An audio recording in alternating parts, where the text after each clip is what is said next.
Welcome to episode 52 of the Facing the Future podcast. It's your boy Mills. It's your boy Shan. It's your boy man Samoose. What's good, yo? What's good? What's good with y'all? Before we start, man, we got a shout out to all our YouTube subscribers, our listeners on all the streaming platforms. Keep checking us out, man. New content, new clips, new videos, new everything, man.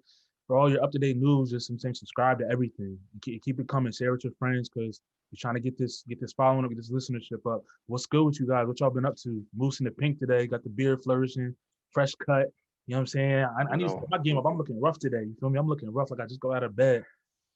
Yeah, nah, I hate not having a fresh cut, yo. I always gotta look presentable. I can't be looking crazy, you know. Pandemic or not, I gotta look good.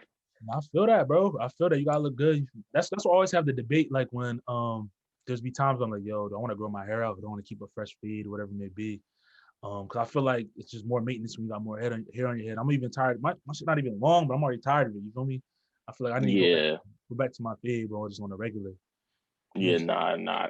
That's exactly how I feel. I used to have the fat fade back in the day, and I was like, I'm not dealing with it at all. I need to never do it. With the body. All I'm saying, the low maintenance, the super low maintenance. That joint. And I'll say it. Enjoy your hairlines while you have them, fellas, because people like me aren't blessed with good hairlines. Don't have much. Yo, I'm trying to keep it, yo. So. My hair's starting to thin out. Nah, my hair's starting to thin out. I'm like, nah, I gotta keep it, yo. I'm gonna have to get minoxidil or something because I'm not. You can see my shit like. Nah, you good though. You good. Nah, bro. And when I go to the shop, they gotta hit me with the spray. They hit you the little. You know what I'm saying? Nah, they gotta hit me with the spray, bro. They had to because like look at that, bro. Look at that shit, bro. Like my shit goes straight, bro.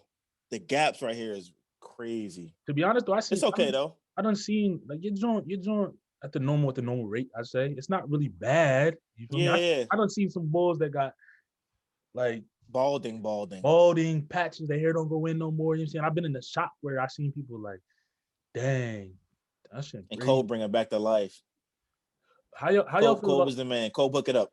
How y'all feel about the boys that be like putting the stuff in their beards? Like you see, like their beard's not full, but you see like it looks like that Sharpie, the marker. You say, or like the hairlines look super crazy. Like I get your hairline to a certain point. Like if your hairline all the way back here, you gotta let it go. But like if you putting stuff in your beard, like it's not that deep, honestly. Like not everybody's meant to have a beard at a certain age. Like just cut it, keep the goatee, keep a fresh cut. Like the beard, like people just want to have that beard because they want to have that look, but you don't always gotta have that look. Some people look good with a fresh, clean shave. So now that's a fact. You ever seen a picture of Carlos Boozer? You got like the marker top, like his joint. Bro. Yeah, he all Beijing, bro. I don't get it, Sharpie and just color this shit in.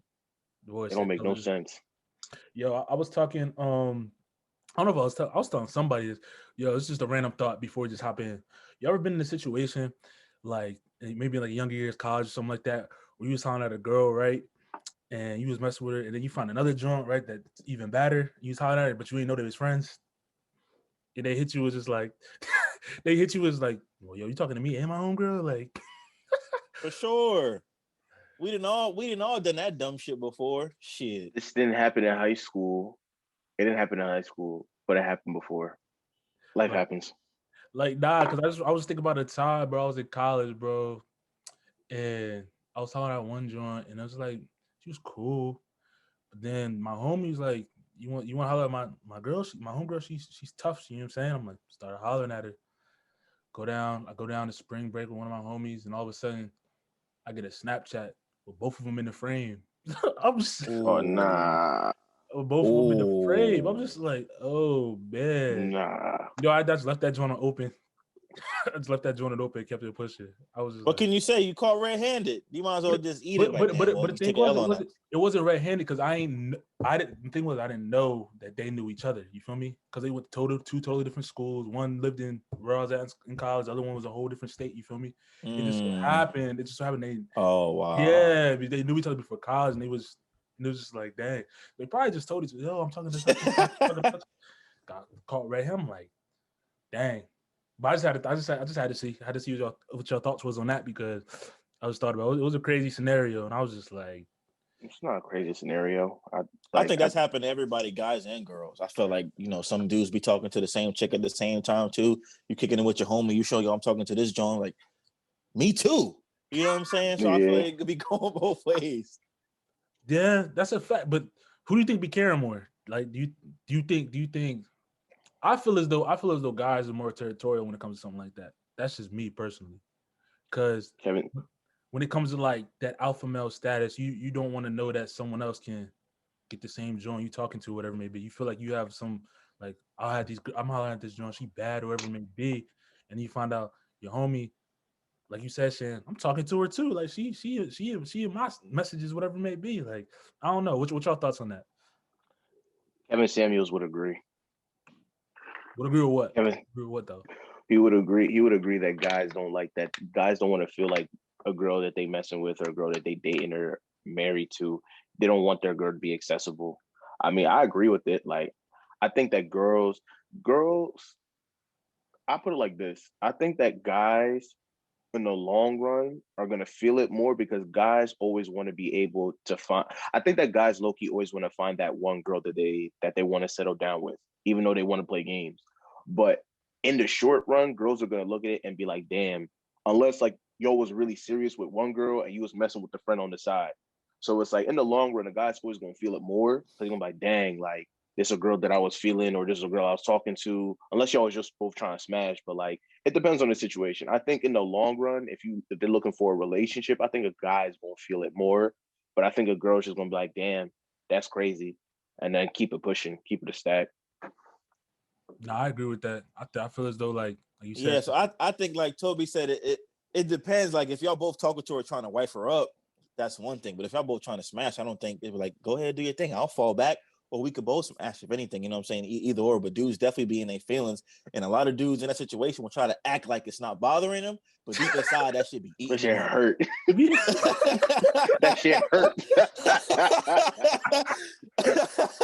You be like, for real though. Like I thought you. Yeah. They might hit the shorty with a text or side like, you talking to my mans too? Like, yeah. I thought we had something special. You feel me? It's like, yep. Or like you said, they'll put on the front of the homies, but deep down inside, bro, that's eating them up. Eating them up. Oh no, I know. Yo, I'm gonna be a little bit transparent. I mean, Mills, you know about this story, but Shan, there's a situation I have that I guess not really dealing with, but there's a dude that has beef with me, right? And what had happened was that this dude, he he was talking to this girl. This was way before I even got to Rutgers when I was still in community college. He was messing with this girl. That was his John or whatever. Came in, I was pledging. I ain't know this girl. I ain't know none of this. Next thing you know, we find out like we had our barbecue, whatever. Find out that like Bull messed with like 4 of her friends, right? Barbecue, they was throwing shit at him. They was going off on him. It was a big ass scene. I didn't even know. I was pissed drunk, so I didn't know the vibes at all. Like I was somewhere doing my own thing. Come to find out, that summer they had a housewarming party. Here I am, me and my line brothers, is that in the third week cooling. She come over to me drunk as hell. My gosh, hey Moose, yeah, kissing up on me. I'm like, nah, this is the type of weekend I'm about to have. I just crossed. I got my letters on. I was feeling fly, whatever. Cool. Some things happened. I was fresh out, fresh baldy, everything. I had the Scully in the summertime. That's how you knew how fresh out I was. Anyways, so we was cooling or whatever. I didn't even sleep with the John. Come to find out, oh, that's so-and-so's John. I'm like, oh, but they not together right now. They not together. Come to find out a whole year or two later, Bull finds out. I don't even know how he found out. Next thing you know, I see him. He trying to start a scene. He's trying to do this, that, and the third. Like, yo, I won't fight. Yada, yada, yada. I'll make an example out of you. Da, da, da, da. I'm like, bro, we could have talked about this. Like, had I had known that was your girl, I would never have talked to her. You get what I'm saying? Right. And it's like, you can't really be mad because it's like, you was messing with her friends and then she came on to me and nobody told me the vibes. Because y'all know me. Like, if you messing with a girl, and y'all both want her, like, girls are not that important to me for me to be like, oh yeah, nah, like we're gonna compete. Like, I don't have time for that. There's plenty of women in the world. So he's mad or whatever. Like, nah, I'm not fucking with you. Da da da da. Fuck you, you pussy. Da da da. I'm like, all right, cool. Like, awesome shit happened. We ended up fighting over some John. But point is that niggas. Yeah, you said a year or two later. That's what I was about to say. That's the first thing I was about to say. Yeah. A year or two later, come on, that's something niggas be heard about that shit, man. A year or two later, you should be over that, my man. You got to be over that, bro. That's way in the past. He was holding that vendetta for a minute. He was on that vendetta. But the another thing that stood out was like, y'all didn't even know, like he didn't even communicate with nobody that he was rocking with the joint or whatever it was. Like nobody had like no clue. Yeah. Had I personally known, I'm not that type of person. You feel me? Like I'm always like my homies is always gonna be important to me. Like I'm not gonna jeopardize my friendship over a John. You know what I'm saying? Like if I'm assuming that y'all don't mess with each other, I should have asked maybe. I don't know. Like I should have asked my homies, like, yo, do you know if anybody mess with so and so? But I mean, it is what it is, granted, but it was just like I just found it funny because it's like niggas really do be sensitive over girls, bro. OD sensitive. That's a fact. And the last thing I want to ask, the last thing I want to ask about this, I saw it was like a quote. I feel it was on Twitter or Instagram, like on someone's story, and it said, "If she looked, she took. Like, is she not yours no more, buddy?" What do y'all think about that? If you out with your shorty, your girl, whatever it may be, your wifey, and I'm saying she's scoping, not scoping, but you know what I'm saying? She sees somebody else pull up, you know what I'm saying, her attention on that. Do you feel like if she looked, she took?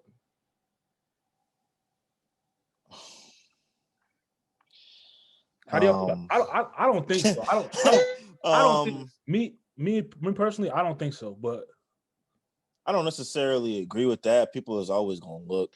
People are never going to stop being attracted to somebody else. That's just a fact. You know what I'm saying? Because it's good looking people out there in the world. Period. You know what I'm saying? I'm sure my girl sees dudes that she finds attractive, and vice versa. That's never going to happen. But having a look is one thing. Like if you sneaking a peek is cool, but you glaring, you watching a motherfucker walk through the whole whatever the situation may be, then that's a little bit of cause for concern there. But I don't think you're ever going to stop seeing people you're attracted to. Yeah, it's weird because it's like I just have a problem with people in dating nowadays because everybody just assume that they're supposed to be like the most attractive person in your partner's life. It's like there's always going to be someone that look better than you. There's always going to be somebody that may have more muscles than you. Like for girls, there may be a girl that look better than you. She may have a bigger ass, she may have bigger titties, but it's like it's not really about that. You know what I'm saying? Like everybody is always like we're all moving into a phase in the dating where we're all visual creatures because of social media.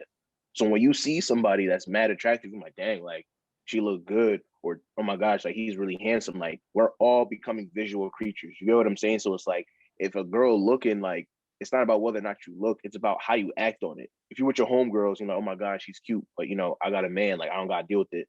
That's perfectly fine. You know what I'm saying? But it's like for me to sit here and just say, oh my gosh, she's seen somebody attractive, I don't got her no more. That's like saying like at this point she might as well just not watch TV. Like Drake be on TV, Odell be on TV, everybody be on TV. Does that mean Odell's gonna come take my girl? No. You know what I'm saying? Like I don't know. It's like, no, I'm just playing. But nah, I feel you though. I tell your thoughts because it was like a little conversation about it, and I'm just like, I don't agree with it. Because like you said, there's always gonna be somebody that looks better, maybe more financially stable, whatever it may be, but he's not your person. Like you said, people are always gonna look no matter what. Like it's just human nature. It's human nature at the end of the day. But let's get into the more serious stuff. We had a nice little banter about that. I just had to get that off my chest because there's some funny thoughts. But let's get into Sleepy Joe, man. Let's get into Sleepy Joe and the backlash he's getting already after he had, what was it, a town hall that he had in Wisconsin, Toby? Yeah, he had a town hall in Wisconsin on CNN, where people came to talk to him about like just like certain matters that they had. And yeah, it was a cause of concern for me. For most of the audience who don't know, somebody came up and they proposed that everybody have their debt, $50,000 of student loan debt be removed. His exact words were, "I will not do that." And he said that I'm paraphrasing now. He was saying along the lines of he didn't want to put people in a situation where the people who went to Ivy League schools, the Yales, the Harvards, the Penns, they get their loans forgiven, and everyone else is still going to have to pay a significant amount of loans. And yeah, that's a cause of concern for me. It's a very big cause of concern for me.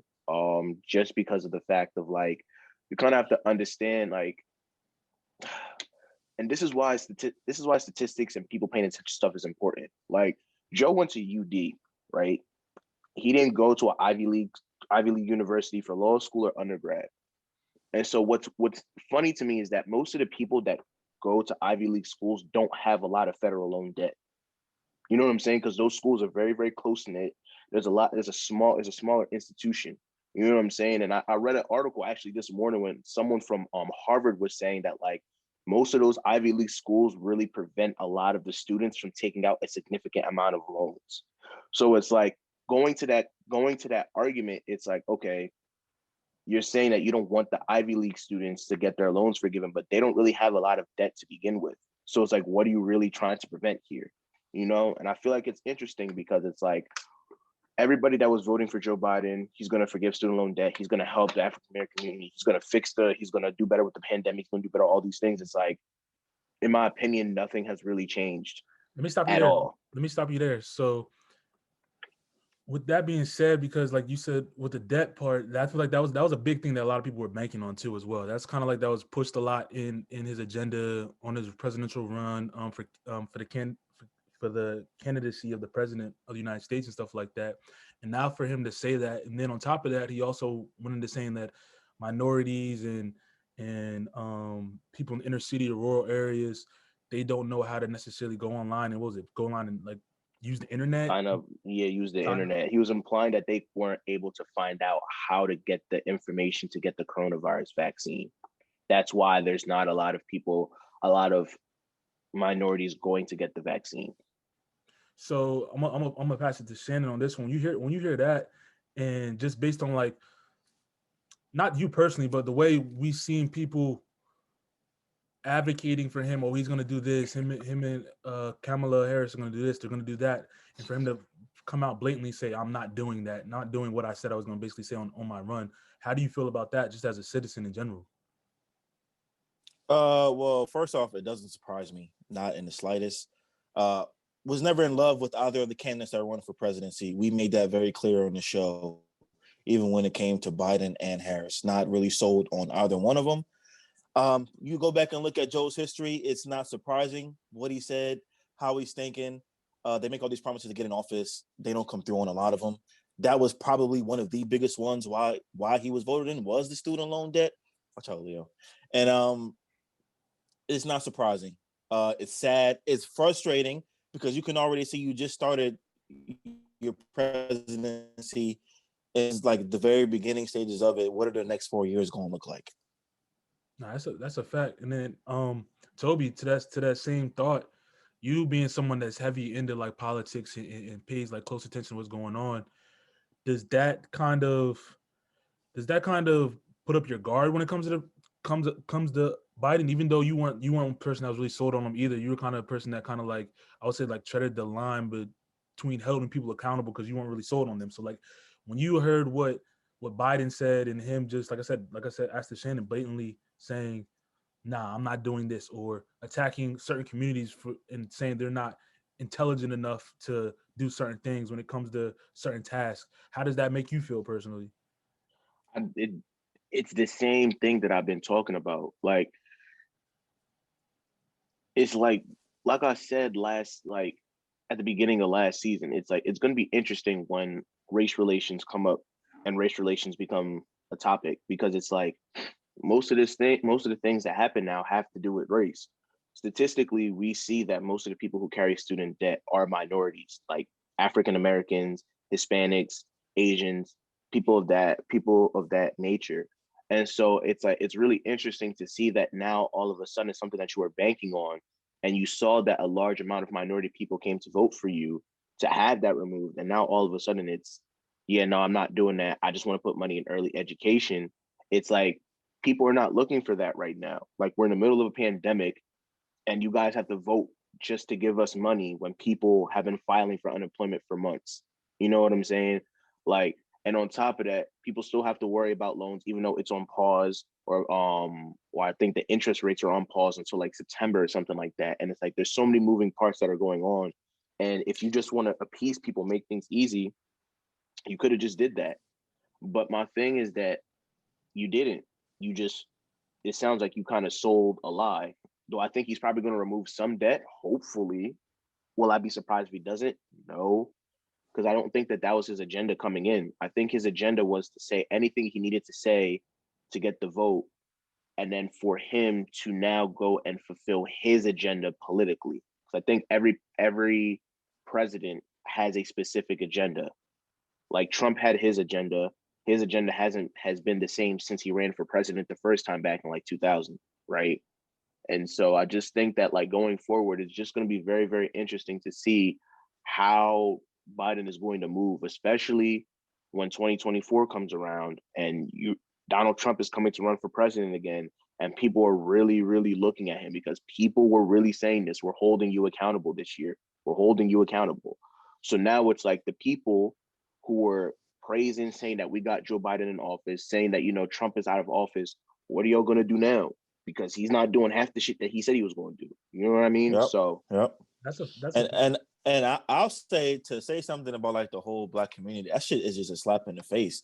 Like you got some balls just coming out and just saying that about an entire group of people. You know what I'm saying? So it's already like you're already not off to a good start. And this is why people was shaky about putting you in office in the first place.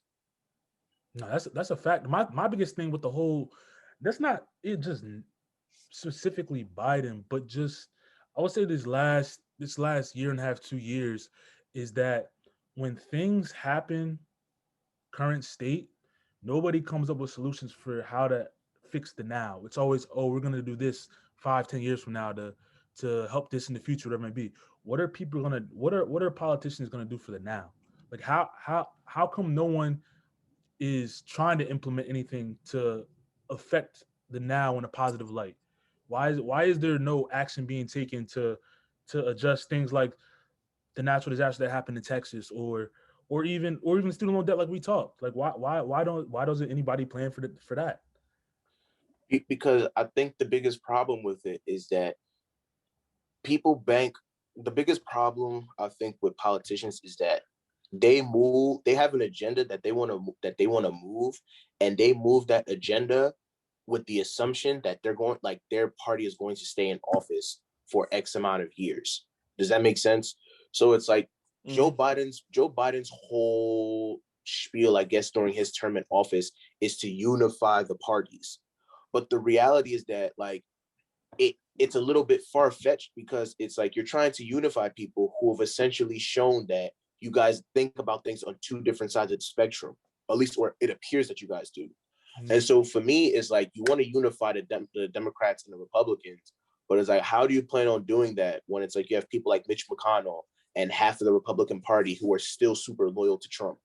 You get what I'm saying? It's like, how do you plan on doing that? And now you want to appease the Republicans by saying, hey, I want to do this, and I want the Republicans' hand in it. And like I've been saying, it's like you want to do all these things for these people when you didn't even get the same type of thought when they had control of the House and the Senate. So it's like, for me, it's like it seems really, really far-fetched that you're trying to do this, especially because we know Trump is going to run again. And just based off the fact that he just got acquitted again, they're all going to run back and support him.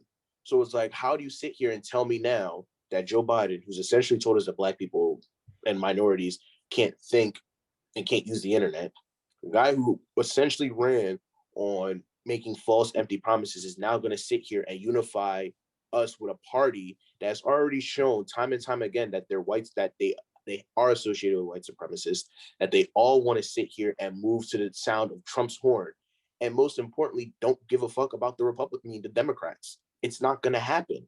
And it's just sad, because it's like, it gets frustrating, because it's like, we want to put hope into Democrats. We want to sit here and do all these different things. We had so many people lose friendships because they said they weren't going to vote for Biden. We lost people, just even on middle school things, followers, for saying Biden is this type of person. Us coming at Kamala Harris for who she is, all for this to happen. And all we get now is them taking pictures of them walking and talking on the phone in the White House. Like, right. It's childish. It's childish, bro. It's childish. I'll ask you guys, like, do you guys think that there was too much time spent on the election just trying to win, and not much time putting together a plan on what they were going to do if they won the election? Because my thing is, all the things that you said you were going to do in your election, they should already be in motion. I don't want to hear about no 5-year plan. I don't want to hear about no 8-year plan. I want to hear about the things you promised on should already be in motion when you come into office. So I feel like a lot of their time was really spent on just winning the election and not really having a plan on what to do once they won the election. And that because things should already be in motion. That is like the biggest now, thing. things should be happening now. That is the biggest thing. Like, it's like, and this was why for me, I was caping for Elizabeth Warren so much, not because of the fact I'm a socialist, not because of the fact of like she's the person that's probably going to solve all the problems, but she had a plan. She had a plan. Everyone else that went in there, Trump didn't have a plan. Joe Biden and Kamala Harris's plan was, okay, we're just going to get the black vote, and they got it. And it's like Elizabeth Warren came in, had a legitimate plan to sit here and say, yeah, I want to work with Wall Street. I'm going to do this. We're going to do this. We're going to do this. Bernie was a little bit extreme, but we're not going to touch that. But this is exactly what happens when you want to sit here and fulfill your own agenda. Now you put people in a position where it's like, now, if anything else really starts to happen, people are just going to look at Joe Biden extremely crazy. Like, I'm not going to vote for you. I'm not. You know what I'm saying? And that's tragic. That's one of the common themes I kind of saw in the debates that they were having, that every time someone asked like, oh, how are you going to get this done? How are you going to do this? No one really had a straight direct answer about, oh, I'm going to do this, this, and this to make this happen. Even when it came down to the student loan debts and stuff like that, I never heard a concrete plan of how they were going to get that done. So that was just like smoke and mirrors for me. Like, I didn't believe it 1 second when they said that. You feel me? And like you said, even when it comes to Trump, he didn't really have a plan. People were just planning on, all right, how are we going to win this election and worry about everything else once we get into office. That's how I looked at it. It's like I don't even know what to compare it to. It's just it's high key. I'm not gonna call it demoralized. It is kind of demoralizing to the people because you put all you put all this hope in I guess I'll even call it pride, because like Toby said, people unfollowing people, unfriending people, whatever it may be. You put all this hope and pride in someone coming in with, like I said, a concrete plan to change people's situation, and then when it happens, nothing's being moved. Like, the needle hasn't even been moved. Like, I don't expect the needle to be moved so much because it's only beginning of the presidency, but I feel like it hasn't been moved at all. Yeah, I think it also adds to the divide that it already was between the two parties of amongst the citizens, right? Because now Republicans and Trump supporters will come back and say, "See, told you not to vote this motherfucker in office. Look at what's happening now. Ain't shit changed." So that's just going to make the divide even bigger, because there was people that was caping hard for Biden too. How can you defend him now? You can't.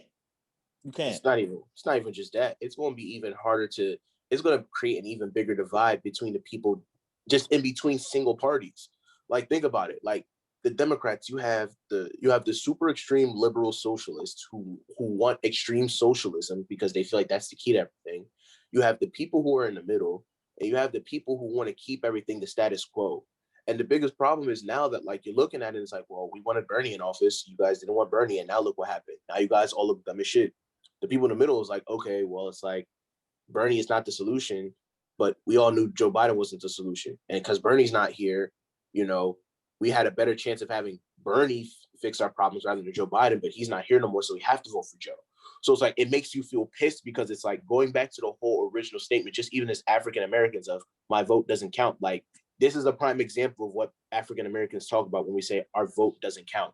Like, 90% of Black women voted Joe Biden into office. Most of these Black women go to school, go to college, get their degree.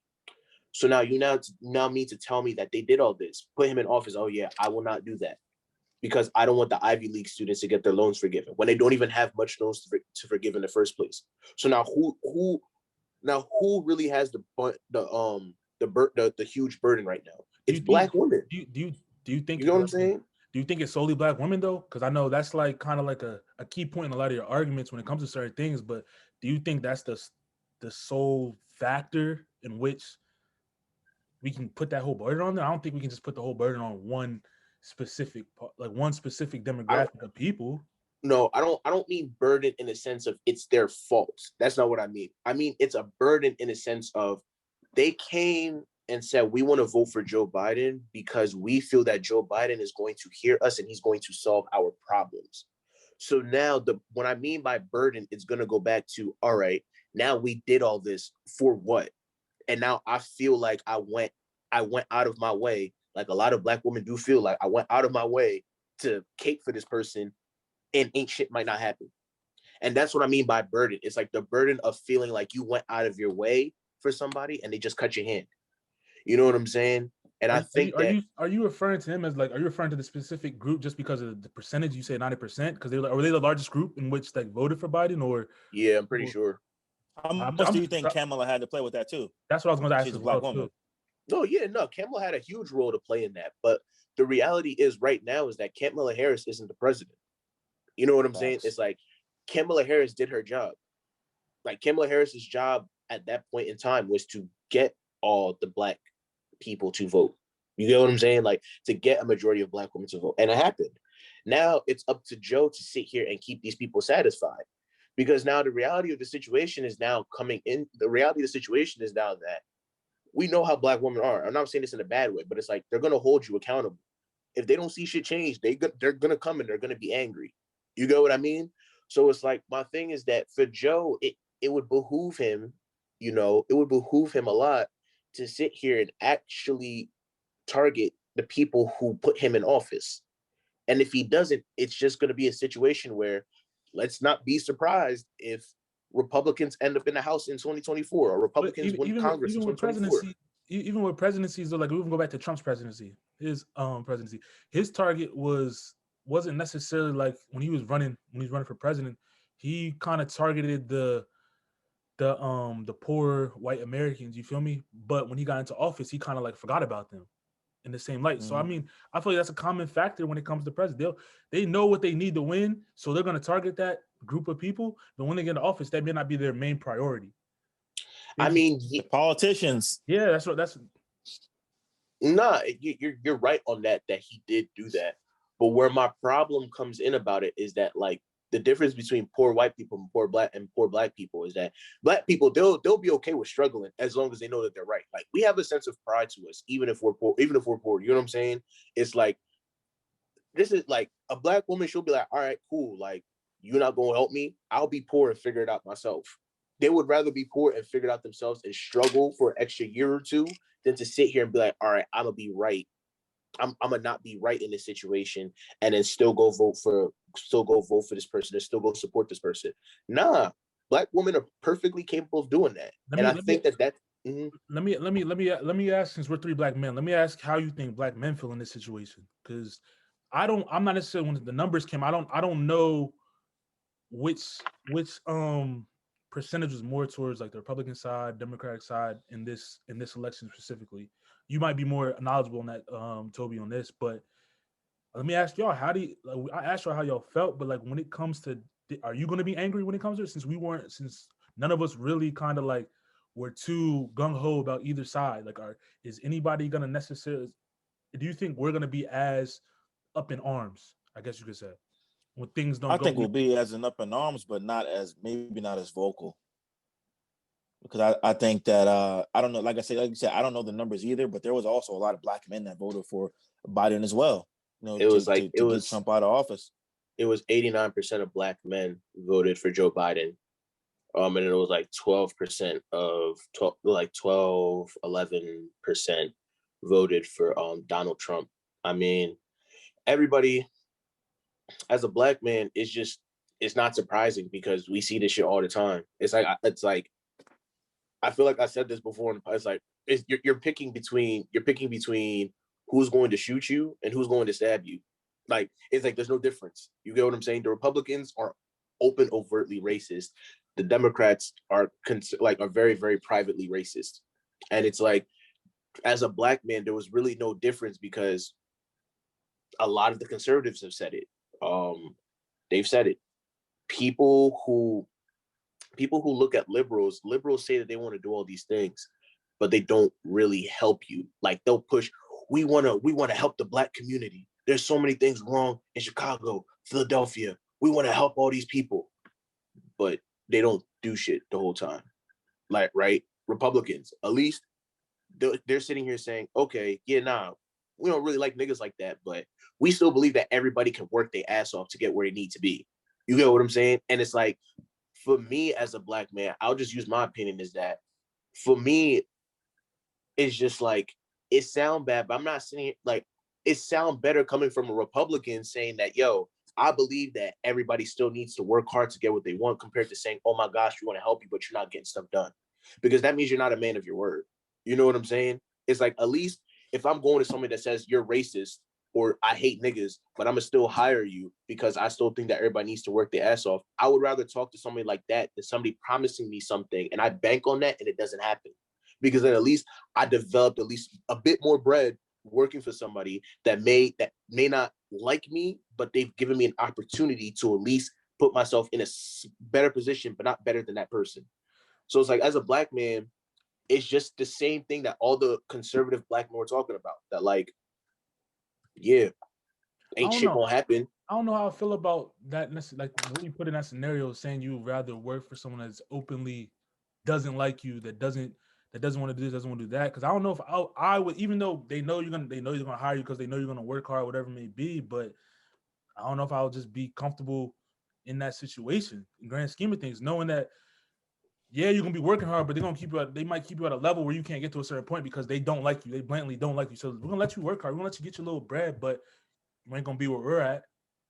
So I put it like, I think from what I'm taking from what Toby's trying to say is that it's frustrating for like he's saying, when someone makes you all these promises and they don't come through on them. It makes you feel lower, and it kind of makes you feel like, damn, I look fucking dumb now. Here I am, like caping for fucking Biden, and he ain't even doing shit for me. Facts.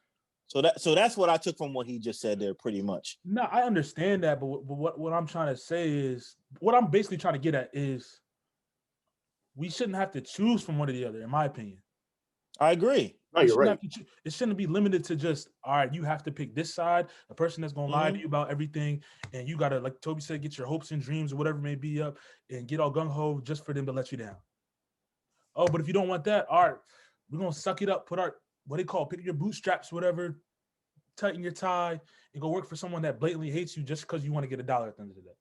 Right. But I mean, it's the world we live in, sadly. It is the world we live in, but I feel like there has to be some type of way where we can create something or find somebody that can make something happen. I already know you're about to go into it. But there has to be. The only way is we gotta go into business for ourselves. That's really the only way. Almost like maybe if like there was a place that, you know, African Americans could go to. Oh man! Where we could I didn't think he was going to take it there, Tom. We could invest money. I didn't think he was going to take money. it there. I knew he was doing it right when I said it. Right when I said it, I knew. Look like us, and we can make bread and stay there. We'll leave all the way to the side. Very, very. I didn't think he was going to take it so there, Tom. We don't have to take the white man's money. Only if there was a place in the world where we could go to, where we can sit here, invest in people that look like us, and we can now. Okay, so let's talk about that again, right? Let's talk about that because we talked about it before. Are Africans that let's take Nigeria for example, right? That's your homeland. Are they going to want us there, or are we going to get the same? Not the same treatment, but are we going to be looked down upon if we go there as well? As a Nigerian man, I'm asking. No, like you got to understand, like what Africa's also starting to realize is that people in Africa, Nigeria, Ghana, I'm talking about people that are our age. They see the racism. The people that are a little bit older, they're always going to have their mindset. That's why Nigeria is the way that it is, right? So when you have the younger people that look like us, see what's going on with us, we can relate with them because we saw what happened with SARS. You know what I'm saying? So it's like seeing the similarities in our struggle. We should understand that like there shouldn't be any reason that if I go to Nigeria and I go see a 25-year-old man, that he's not going to sit here and look at me differently. Ghana, for example, and looking at Ghana, just looking at Africa as a whole, like Ghana is offering citizenship to people. They're offering citizenship to people. You get what I'm saying? So it's like they're welcoming people that look like us to come back to Africa. So that's how it's like it creates that leverage. You don't want to feel like you're stuck here. And that's why it's like, for me, it's never been about, I'm not saying we have to go to specifically one country. You know what I'm saying? But the reality is that when you look at it in a smaller way, capitalism and the United States in the United States and how they've essentially oppressed African Americans is on a bigger scale, the same way Europe, Great Britain, France, all these countries have essentially oppressed Africa. You get what I'm saying? To the point where we're relying on the UK to give us business deals and different countries to give us business deals. But that shouldn't be the case. My line brother had brought up a very, very good point because he's from St. Lucia and he was working at Goldman Sachs at the time. And he was like, yo, why am I living in New York working for Goldman Sachs when I could really just go back to my home, go back to where I live, use the money, work from home because we're in a pandemic. Why can't I just take my Goldman Sachs money, move home and use that money and invest? And that's what he's doing now. He was working for Goldman for a whole year and took that salary, saved it, and he was just he was just being a consumer in St. Lucia. And so my thought process was like, damn, I'm not saying it's going to happen, but imagine if we had another pandemic, God forbid, right? And everybody and all the African Americans like, you know what? Let's just all go to Ghana, hypothetically speaking. We all got passports. Do you know that? And we worked using American salaries and spent that in Ghana. Do you understand how much money and how much revenue we will put into Ghana? And now just think about us just bringing ourselves into an African continent and just spending money like that. You know how much money that would bring into the continent? You know how much that would help just because of how creative and how business-minded African American are in America? And that's why it's like, I get upset because it's like, we have the solution, but there's no organization in order to execute the solution. Like, and that's why I look at it, it's like, we're sitting here caping for Biden and Trump, but it's like, we can sit here and go get citizenship in Ghana and we can live there essentially for the rest of our lives. I think it's because bro, there's no common voice for that. For what you're saying right now, there's no common voice. You know what I'm saying? Like when you have one side or the other when it comes to Biden or Trump, there's a common voice, there's a common sound, there's a common like belief system in it. You feel me? I feel like there hasn't been, I'm not gonna say there hasn't been anybody, but I feel like there hasn't been enough individuals to create that belief system to show, not to show us that it's tangible, because obviously it's tangible just based off examples you gave us, but I feel like it's not in our, I don't know, it's not in our face enough. Like I feel like in our generation, stuff has to be in our face for us to see it, to make it tangible, for then to us to go and do it, if that makes sense. Nah, yeah. I think you're right. You can go, Shane. Let me ask you, are you first generation, like American raised? Yeah, like I'm the first. Yeah, me and my brother, my sister, like the first. Me and like my brothers and sisters and my cousins, we're like the first generation of Nigerians that were raised in America. Gotcha. So let me ask you, do your parents plan, like, do your parents plan on moving back to Nigeria eventually? I mean, they probably not. My question would be, why is it that a lot of Africans also come here to seek things? That would be my question to you. So the first question, my parents may not like me saying this, but they buying a house in Nigeria. And they're like, you better keep it, whatever, yada, yada, yada. So yeah, they have plans of going back and forth. My parents have a business here, so they want to, obviously, my parents are eventually going to sell the business anyways, so they're probably going to end up going back to Nigeria. That's number one. Got you. Number two, the problem is, it goes back to the mindset, right? Like when you grew up, well, when a lot of Nigerians grew up, like a lot of these people, like my dad is older than Nigeria. Like Nigeria just recently became a free country. So I don't like to use, I use Nigeria as an example, but I don't always use it just because there's other countries developmentally that are better, like South Africa, for example. You have Egypt a little bit, you know, things of that nature, but that's besides the point. But the problem is that the older generation have put into our minds that if you go to America, you stay in America, you'll have good money, you'll have a good family, you'll have a good life. But it's like the biggest problem with a lot of Africans is that they equate a good life to a good career and money, which to an extent is true. You know what I'm saying? But what ends up happening is that when you live here long enough, you kind of start to understand and see that like most of this shit is not, there's nothing different. It's just organized better. Like if we had the mindset of say like a Dr. Umar Johnson and say just like, I mean, just using myself, someone like myself and a lot of young thought leaders who thought about having better organization in Africa, Africa wouldn't have a problem. But the problem is that there's a lot of money hungry people, and there's a lot of people who ascribe to European European culture. And because the European culture and the white culture is so embedded in African culture, the idea is that Africa is not a good place to live. You know what I'm saying? I don't know if that makes sense, but it's that makes sense, because I was about to say, I feel as though, like, based on like the Western media, the Western just culture in general, just like even when we were coming up, when we watched like television, all the ads that were for Africa, feed the children, whatever it may be, made it look like it's just a rundown, whatever. Nobody wants to go there. It's deserted, whatever it is. But now that we're older and you see, and I have friends like you, other friends that are from over there, and you actually see, like my boy Natu, he's over in South Africa right now. He sends me snaps and videos all the time of like what it looks like. He's like, this place is beautiful, bro, because he's Eritrean, you feel me? So so he's over there for about a month, and I'm just like, bro, I need to get out. I said all the time. I told you this before too. I told Toby this too. I need to get out there. I want to see what it's like, so I can see for myself, feel. And I feel like that plays a huge part as well, is the mindset and the image that we have of what Africa looks like. That's the biggest problem. You feel me? And I feel like that may be a reason that people are so taken aback. Like, why would we do that when we have this right here? You feel me? Why would we?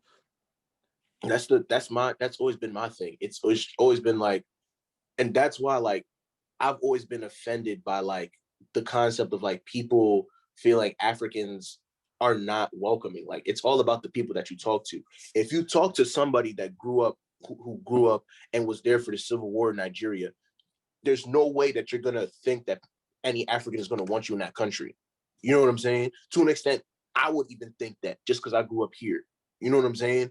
So it's like when you talk to the younger crowd and they see what's going on, you're going to find that you can relate to them a lot more than what you think. You know, like the same way that we have young inventors that are like 12, 13 years old here. Like, there are inventors in Nigeria that build supercomputers and build all these different things from 20-year-old parts. You get what I'm saying? And it's like, when you see that connection and you see like, this is somebody that looks like me that has less, that is building something, or this is somebody that looks like me that wants to make a difference in America, or makes to make a difference in Africa, you're going to start to change your mind. And this is why, like, for me, like, I've always been a preacher about, like, going back to what we were talking about, appearance is everything. When everything appears that, oh my gosh, Africa is this poor, written down place. Yeah, there's poor places, but at the same time, there's poor places in America. You know what I'm saying? Of course. You know what I'm saying? And there's poor white people. You know what I'm saying? But right. they're never shown. They're never on the media. Yeah, they're never shown. You get what I'm saying?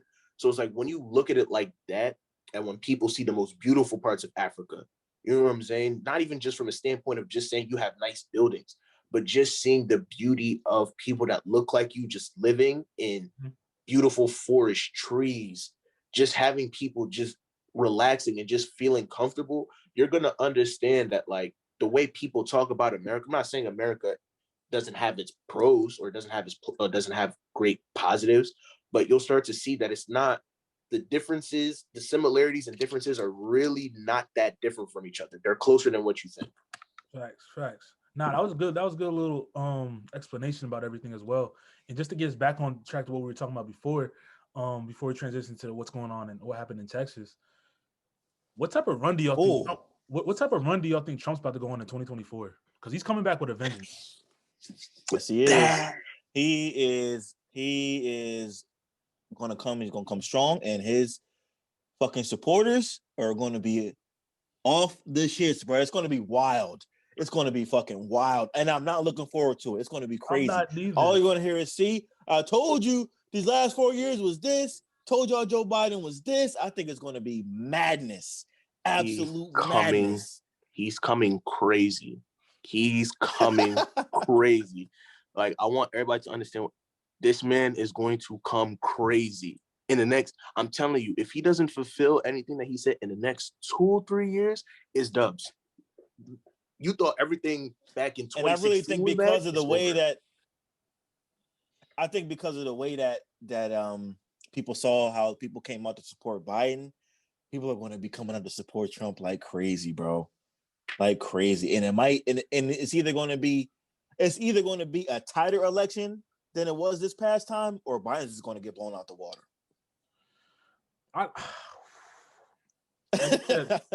You're not looking forward to, bro. I just don't know I don't know what to expect. You feel me? Like, you feel me? I feel like it's gonna be beyond our wildest like imaginations, like what we can comprehend about what can potentially chaos. Happen. You feel me? Because like you said, we never thought the Capitol thing was gonna ever happen, and that happened. So it's like you can only imagine what lengths this man's gonna go to retaliate, get back to everybody that tried to get him out of office, get back to everybody that tried to impeach him, and all this stuff. Because I can already hear right now he's gonna be on that podium. They tried to impeach me for the second time and they couldn't do it, and I'm still standing. He's gonna use that something like that to rally his troops, and it's gonna be oh my gosh, and it's gonna be the election is gonna be, I think, a battle for the age. We thought this one was gonna be the one for the history. I think 2024 is gonna be the one that's gonna be like, are we gonna push forward as a country, or is it gonna be something where not at a standstill, we might take steps back because people are gonna be literally at war with each other, bro. You want my honest opinion? So real quick, let me say something real quick before you go to. And I think something that's crazy about the next election is both of these men will be in their 80s. Biden already is. If Biden can't even make it to the next election, these men are going to be in their 80s. Do we want to continue to have these older men beating the ones that are running this country? You know what I'm saying? I'm not looking forward to it at all. Go ahead, Tobe. I said it last time. I'm gonna say it again. This dictatorship is coming. It's coming, bro. Don't put that in the air. Do not put that energy in the air, bro. It's in the air. It's like, it's not even me. It's in the air already. I've been smelling it for the past 3, 4, 5, 6 months. You think about it. Hitler and Trump are the same exact nigga, same exact people. Trump blame Mexicans, blame all these different people for the reason why America is not the. No. I'm not. Toby, you can't just throw Hitler out there like that, bro. You can't just throw Hitler out there like that, bro, because this man murdered 12 million people. Dude. So they don't even know how many people he murdered, bro. In a totally different regime that it was. He had Nazis. It was unbelievable things that he was able to do, bro. Trump is not on that level, bro. He's not on that level. He's not going to be able to get there in 4 years. So when Trump, you can't just throw Hitler out there. Bro. Wait. You can't throw Hitler. You can't just throw Hitler out there, bro. No context. You can't. Wait, because I'm giving y'all the context. So to answer your question, to push back on you, Shannon. So when Trump found out about the coronavirus, and he deliberately didn't do anything, when he deliberately removed himself he deliberately said the World Trade Organization doesn't get information, when he now said, don't run from coronavirus, when he made jokes and almost 1 million people have been killed, that's not neglect. That's not blame. We're not I'm not saying that's not neglect. I agree with you. That is neglect. But you're talking about fucking Hitler, bro. But you're talking about Hitler. But think about it like this. I'm not saying this in the sense that he's going to kill 12 million people, but you also have to understand the type of mindset that both of these two people have. They both have a very, very big obsession. They both had a very big obsession with a particular demographic of people who are ruining their respective countries. Trump with the Mexicans and all these different other people, and Hitler with the Jews, right? Number two, let me finish my point. The coup d'etats, the same exact thing that happened. Trump tried to plan a coup d'etat. Hitler had a coup d'etat. Both of these things failed. The only difference between Trump and Hitler right now is that Trump didn't go to jail and Hitler went to jail and he wrote a book, Mein Kampf. And as a result, he came out and then became the leader that he is today. He lost and came back. Donald Trump has every means to come back right now and create a ridiculous amount of disrespectful political campaign that I probably think is going to happen. And so I'm not saying this to sit here and say he's going to kill somebody, he's going to start World War IV or whatever. That's not what I'm saying. But what I'm saying in terms of Hitler's rise to a dictatorship, Trump is not too far off from how Hitler looks right now. And people are not paying attention to that. He's not. That's a wild comparison, bro. And I think a lot of people are going to be really offended by what you just said. How? Because Hitler had a whole army of fucking Nazis behind him that was going into countries, taking over and killing people. Trump isn't doing that. But he was killing people by the hundreds of thousands. But what I'm saying taking is into camps and killing them with gas. I don't think you can compare the two, Toby. And what I understand who I'm comparing him to, but that's what I'm saying. I never did I said that Trump is going to come back, get into office, and go and start killing people left and right. That's not what I'm saying at all.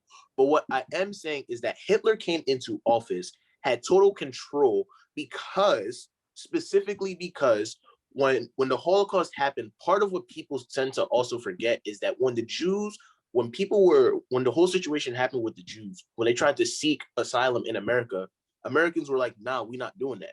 A lot of the countries during that time were like, no, we're not allowing Jews into the country. So now when they came back to Germany because they had to, Hitler was like, all right, cool. You see what the shit happened? This is the reason why nobody F's with you. And it indirectly justified him to act the way that he was acting. I don't know about that, Tobe. I don't know about that. I don't know about that. I don't know about that. I am going to, believe me, after this podcast is over, I'm going to fact check exactly what you just said with some real Jews. And I'm going to find out the truth about what you just said, because I think you're totally wrong about what you just said. But that's just me. You could be right. You could be right, but I don't know. I'm going to find out is all that I'm saying. I'm going to find out about what you just said. I want to state for the record, what I'm trying to say is that part of what happened during the Holocaust, I'm not justifying anything that happened during the Holocaust. And I'm not saying that Trump is exactly like Hitler.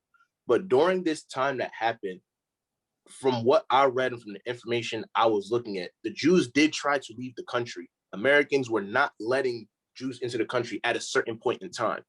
And so what ended up happening was they came back. And after that, that was when the Holocaust started rolling. It could have been in between events, but during that time, they did try to come to America, and Americans were not letting Jewish people in. That is for a fact. All we're saying is the comparison is like, I'm saying like the comparison. I'm gonna have to fact check that. Why the simple fact of what that man actually did, you feel me?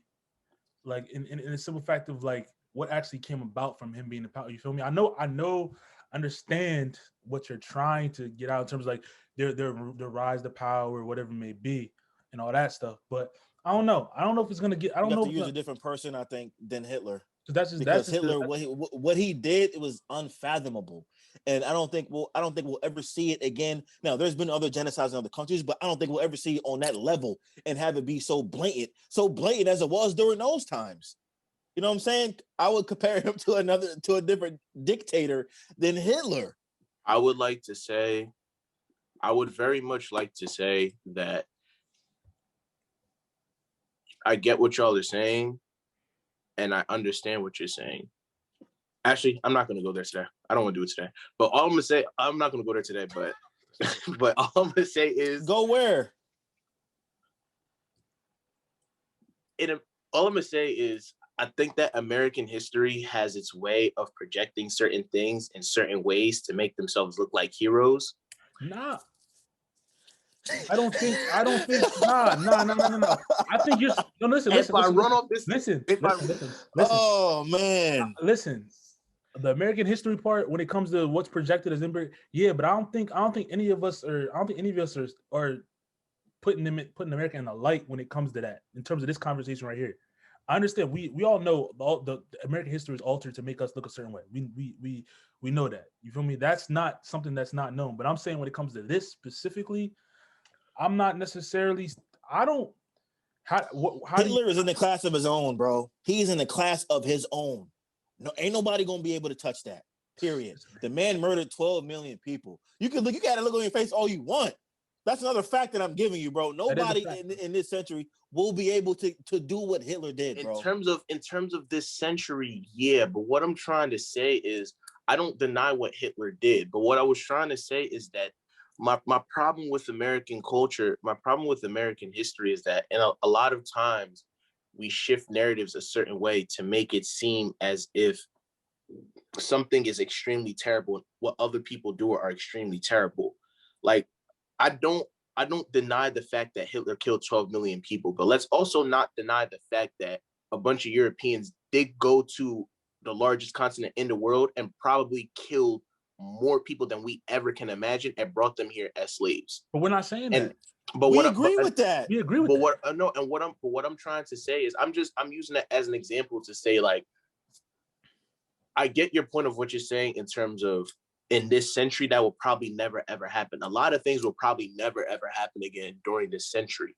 But what's going to end up happening is let's just even assume what I'm saying is correct. What'll end up happening is that people are gonna bring up the Hitler comparisons.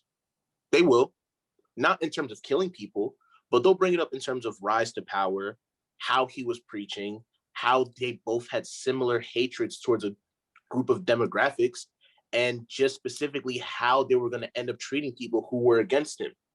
And that's the point of what I'm trying to say. It's not to sit here and say he's going to go out and kill people. That's not what I'm saying at all.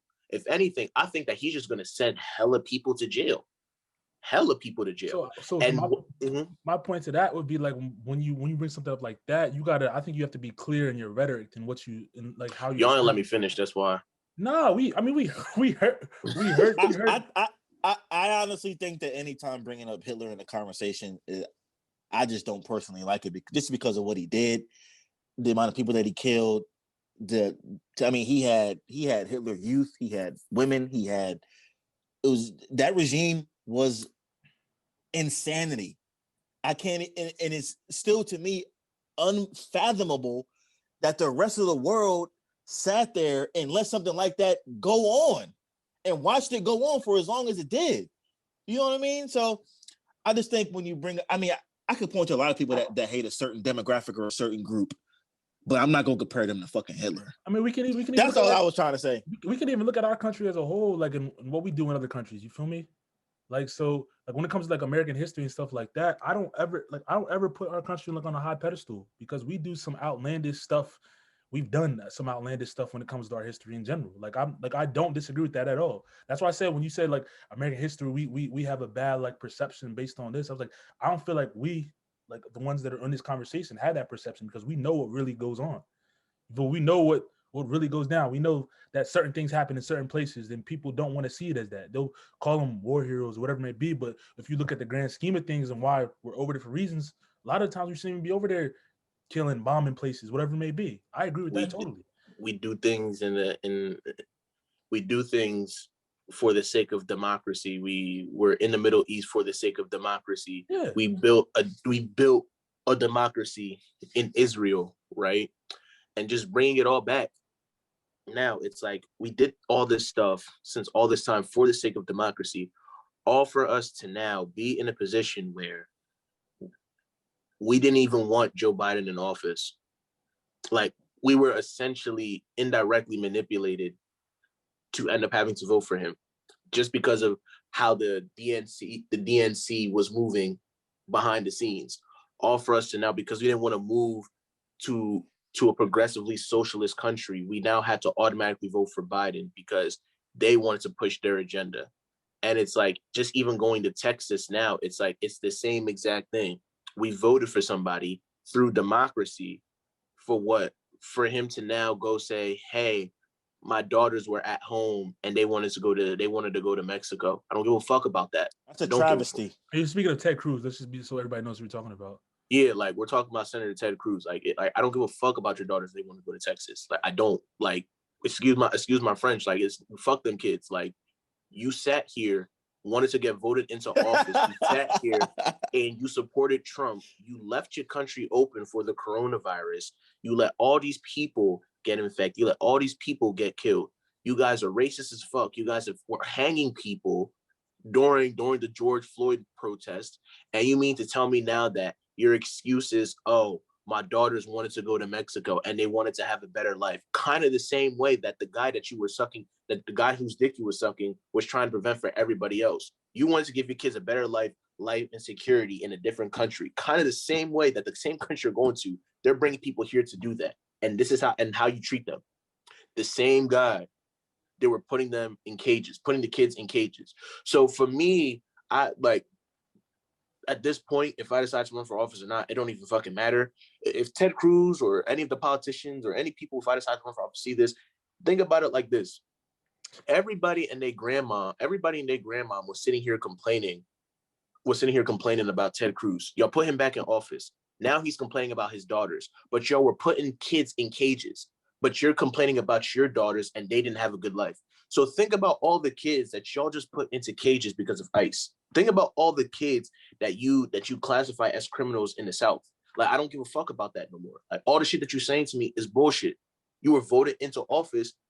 Your taxpayer money, the money that you use to go to Mexico, is the same shit that you should have used to now senior help people. But now somebody from a Brooklyn Spanish woman had to come down and help and do your job. You got to be shitting me. You sound fucking raise stupid, $1 million bro. in a day. That's raise $1 million in a day, bro. Like, I don't want to hear none of that, bro. Like, that's all bullshit. Like, there's certain ways you can bullshit people and it can be okay. Like, I'll be okay with some lies, but for you to now tell me my daughters wanted to have a good life, and you standing in the middle of an airport with a Puerto Rican mask on, you don't even got no goddamn hat on, and people can recognize you. Yeah, that was a slap in the face to the people, and just knowing that Nah, I have a lot of friends that live in Texas that were without power, water, whatever it may be, and to see them struggling, and even like some of my closest friends are down there. You feel me?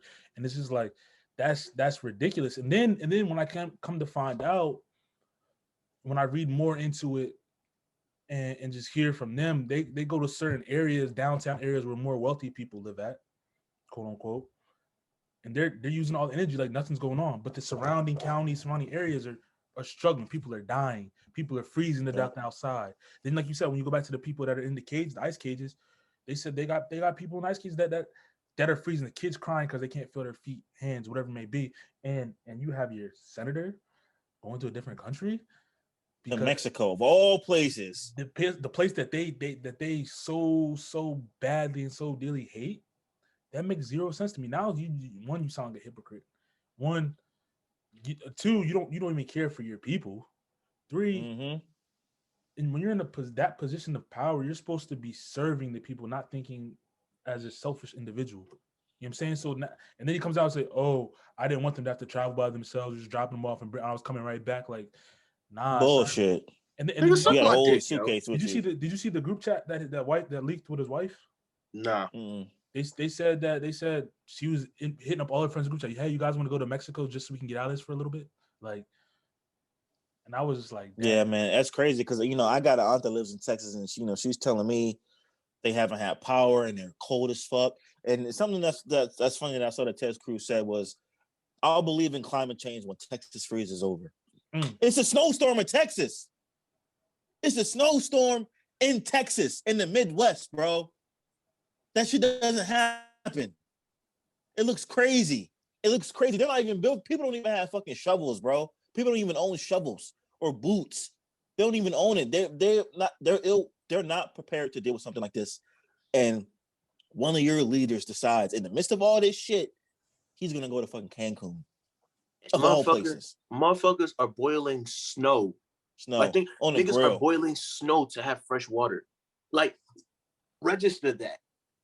Like sit down and think about that people who don't have electricity are boiling water using matches to now get their water for the day, to shower, to eat, to do the basic necessities. Houses are falling apart. And what country does that sound like when they try to paint a bad image about? Exactly.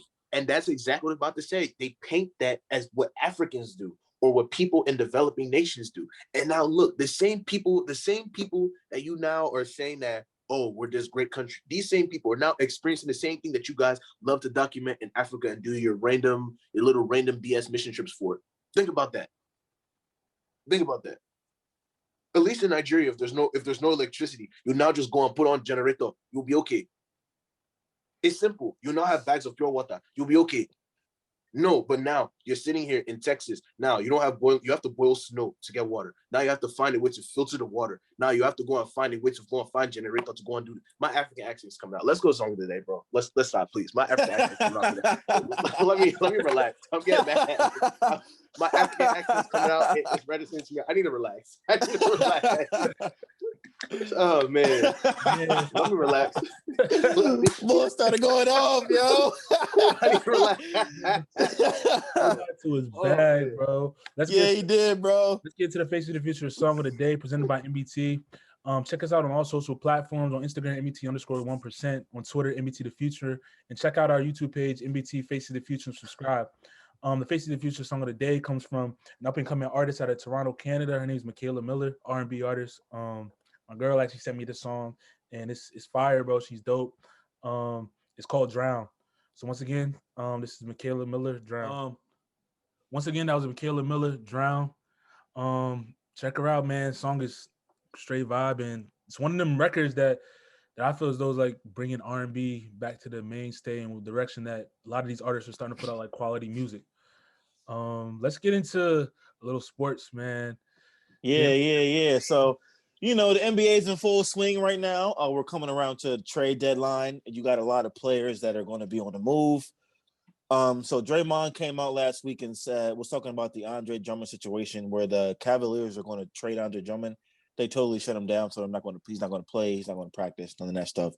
Draymond Green came out and said that he doesn't like how the organizations or the owners really can shut a player down, have him not be able to practice or be able to make his money because you get paid by the game in the NBA. While all the while, once a player goes to request a trade, he's like the villain of all villains. So I think that goes into just how I think ownership always doesn't see things from the players' point of views a lot of times. But at the same time, it's a business. Now, do you guys think that it's okay for them to shut players down when they're going to be on the move? Because the same thing has happened to Blake Griffin. We've seen the same thing that has happened to players in the past that are going to be on the move. What are you guys' takes on what Draymond had to say? My opinion personally is because we can even tie. I'm gonna tie the Duke situation into. So I think, like you said, it goes hand in hand. Like if owners are allowed to shut down players, I think players, whether you're in the collegiate level or even the professionals, you should be able to do what you want to do. If you feel as though the situation is not fitting you in hand, you should be able to get out if you want to. Or you're not paying my bread. Or you don't have my best interest. Or I'm not playing no more for you. Exactly. You're not gonna get me in a situation, and I see that too many times. And if we wanted to even take it outside of sports, when it comes to corporations and saying people getting let go, whatever it may be, like at the end of the day, the big corporations, people at the head of the table, whether you're in sports, whether you're in business, whatever it may be, they don't necessarily care about the individuals working for them in the most part because they know that they can replace them at the end of the day. Mm-hmm. So I feel as though Draymond has every right because, especially in sports, I feel like athletes, even though they get paid millions of dollars, I feel like that's a scapegoat for people to be like, oh, you should be doing what the owner says no matter what. And we could even talk about we go back to Deshaun Watson when he wanted to request a trade, bro, and they were giving him backlash about it. It's like, should I not be able to be comfortable where I'm at? Should I not be able to make my own moves and go where I want to go to be comfortable in my situation? Any player that ever requests a trade in any sport always gets painted out to be a bad person, right? And that comes from the ownership. That comes down from the ownership that puts those stories out to the masses and leaks those fake stories and stuff like that. I agree with you 100%. I don't think it's fair. If you're going to trade a player, that's fine. Let him play and let him be able to still make his bread. You know what I'm saying? You brought him in here, right? You guys always talk about when a player requests a trade, oh, you signed a contract. Okay, well, I did sign a contract. And that contract said I'm going to be playing if I'm healthy. I'm totally healthy. Why are you letting me not play? Because you're going to move me. I think that's bullshit. Oh, well, you don't want me to get hurt to make my trade value go down? That's BS. I think that's BS. No, you're right. I want to push back on what you said, though, Mills, because I think when you look at football and basketball, I think it's a little bit different. And I get what you're saying in terms of individual, like I get what you mean in terms of everybody's always going to get labeled as a bad guy. Well, they're going to get labeled as a bad guy. But I think that when you look at it from the different perspectives of like, say, football and basketball, I think it's different because it's like with football, it's more of a cohesive type of sport where you need every single person. And so it's like when one person requests a trade, I think it comes off a little bit differently that it's like, you don't want to be a part of the team or you don't want to be a part of the family compared to, say, basketball, where it's a little bit more individual and you have a lot more shine as an individual.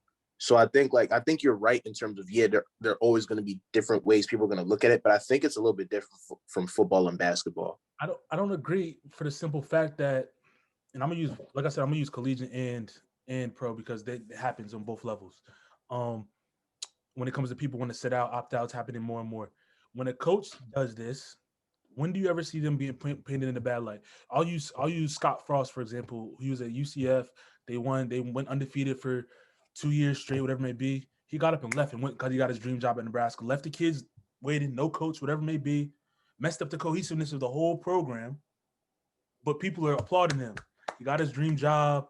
He's getting paid more money. He got to a Power 5. That's where they want to be. That's where they want to be. But then when you go to a situation like Jalen Johnson at Duke, he's had some health issues, whatever it may be. And now you have coaches like Jim Boeheim, who's a prominent Hall of Fame coach, backlash him saying basically like he quit. He's Duke's better without him anyways, whatever it may be. And you have all these bad narratives pushed about the players that are doing best for them because he didn't want to mess up his draft, stop and mess up his money in the future. It's like, how is that okay? But how is one okay, but the other is not okay? Is what I'm trying to say. And I think when you look at the James Harden situation in Houston, when he was up in arms about wanting to be traded, that was a toxic environment for that entire team because it wasn't cohesive. So I think it goes both ways. And I mean, now granted, the way dynamic of sports work, they are different. But I think when it comes to something like that, when you want out, you want out. Like Deshaun Watson wants out. You know what I'm saying? He should be able to have an out. But I think that, like, I guess what I'm trying to say is that I think there's like a big difference. I think there's a difference in terms of like, I'm not justifying how coaches talk bad on the players per se, but it's more so about the narrative and how the sports are played. Like when you play basketball and you want out, right? Like looking at James Harden, like my problem with James Harden is that I just think that James Harden had pieces at a point to win a chip, but he didn't change his game to an extent. Like that's a different story for a different time. But like, I just think that the way that he was when he was at the Rockets, he got whatever he wanted. And he was just like, now I want out. Like, I think that's a little bit different for me from saying that you have somebody like Deshaun Watson or even basketball related Andre Drummond, who, you know, he was playing lights out and you just essentially want to trade him and sit him down. Like, I feel like those two narratives are a little bit different. I get the concept of you want out because you want a better situation for yourself. I never denied that. But I think the narratives that follow the reason behind the trades are equally as important. Because I think when you look at football, it's the same thing. Like the overall bigger narrative is that, like, even though, basketball locker rooms are important, I think that football locker rooms, if your starting left tackle is upset and he want to leave, it's going to be much more. I think that it'll be much more detrimental to say, all right, our sixth man want to leave. You know what I'm saying? Or our seventh man wants to leave and he wants to trade. You get what I'm saying? Let's look at we'll use James Harden. We'll stay on the James Harden situation, bro. James Harden wanted out, bro. You see how detrimental that was to the organization? We went from being a top 3 team in the NBA to being a bottom level team in the West. Wait, all right. I'll let you continue. I'm not doing that with you today. Where we finished in the regular season the last few years? We'll finish top 3, top 5, but like that's what I'm trying to say. We're a championship. That's what I'm trying to say. And I'm not going to do this with you, Mills, today. But okay, for the sake of your point, okay. For the sake of your point, okay. So do we not have one of the best records in the NBA? Y'all do, but that's all I'm saying. That's all I'm saying. All right. Just for the sake of that, all right, we'll leave it. We're not talking about what they did in the play. I'm just talking about record wise. Okay, all right, yeah. End of the season, all right, cool. We were a top tier team in the NBA, and you see one player. You talk about cohesion, is mad. He doesn't have his way in Houston, whatever it may be. They try to bring Russ Westbrook and blows it up. Chris Paul blows it up, whatever it may be. That one situation blew up a whole organization. Now we're basically starting from scratch. So that messed up the cohesiveness in the locker room, put the organization back 10 steps after building it back up. So, I mean, I feel as though depending on who the player is, like you said, I'll agree with that. Depending on who the player is, the organization will make a difference on whether it's detrimental to a locker room or whatever it may be. That still doesn't subtract from my point that I had before in saying that I feel as though they should be treated better in the grand scheme of things. If someone wants out and you're sitting them down like Andre Drummond, not allowing them to at least make a paycheck if you're trying to get rid of them, don't want to play them, that's wrong in my opinion. Yeah, no, that's wild. That's OD to me. Like I guess when you take everything else aside, just looking at this as an isolated incident and just looking at actually, I'll just take my personal biases out. Like, I guess you do have a point on that because it's like just looking at Andre Drummond is like Andre Drummond is playing lights out And it's like, I get it. Y'all don't want to ruin draft capital or whatever, but it's like, it still just seems weird to me that like y'all just are gonna be like, yeah, nah, we're just gonna sit him out. And he still has to make sure that he's still in shape. Like Draymond said, you have to be in shape. You can't be angry. Excuse me. You can't speak out. You can't do none of that, or else people are gonna look at you crazy. You know what I mean? Yeah. The dynamics of it definitely are different. And I think you'll see a lot of players more and more really take their own destiny into their hands, like a James Harden who said, I want to be traded and I want to go to Brooklyn or I want to go to Philly. When you look at football, you had Le'Veon Bell a couple of years ago sit out an entire season, not take no salary because he wanted his bread and from Pittsburgh. You see Deshaun Watson who's already saying, yo, I don't care how much y'all paying me. I'm not putting on a Texas uniform again, period. So you kind of get the organization with their tail in between their legs and they got to deal you or what? I mean, you playing hardball with each other. But couldn't you also say, though, it depends on the organization? Because it's like, I put it like this, like a team like the Texans, I always just felt something was off anyways, because they never really like, it's like you can tell when certain teams are about football. Like you can tell certain teams in sports are about winning and are about creating a culture of winning. Like when you look at the Knicks, they look now just because they have Thibs now, they look like they're trying to win. You get what I'm saying? Before it didn't, They changed a whole lot in the front office. Like when yeah. Like before, it didn't look like they were trying to win. You know what I'm saying? Like it just kind of felt like they were just there until like people were really trying to say like, yo, like we need to win. You know what I mean? And it's like, for me, it's like looking at the Texans, looking at some other teams as well. It don't look like they're trying to just win. And I think that plays a role into the narrative too. Like I agree. If somebody leaves the Patriots, for example, like no ifs, ands, or buts about it, it's automatically your fault. You know what I mean? Like nobody argues with that.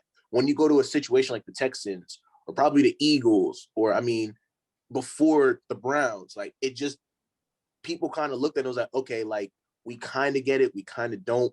You know what I mean? So I think the organization and what organization is saying it also plays a factor. Of course. So I mean, I think with those, Draymond's right. It all starts at the top. It starts from the top, right?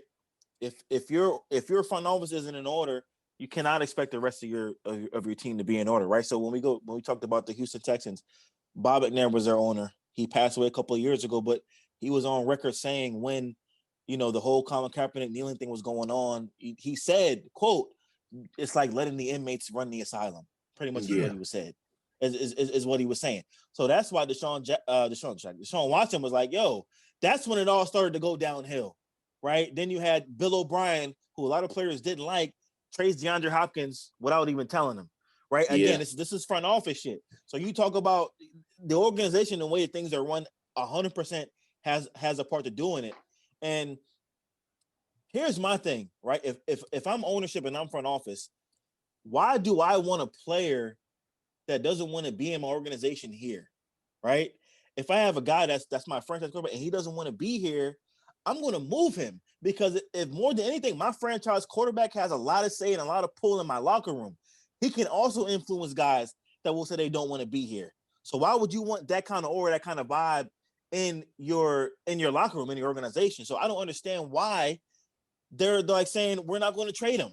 It's money. Why? It's money.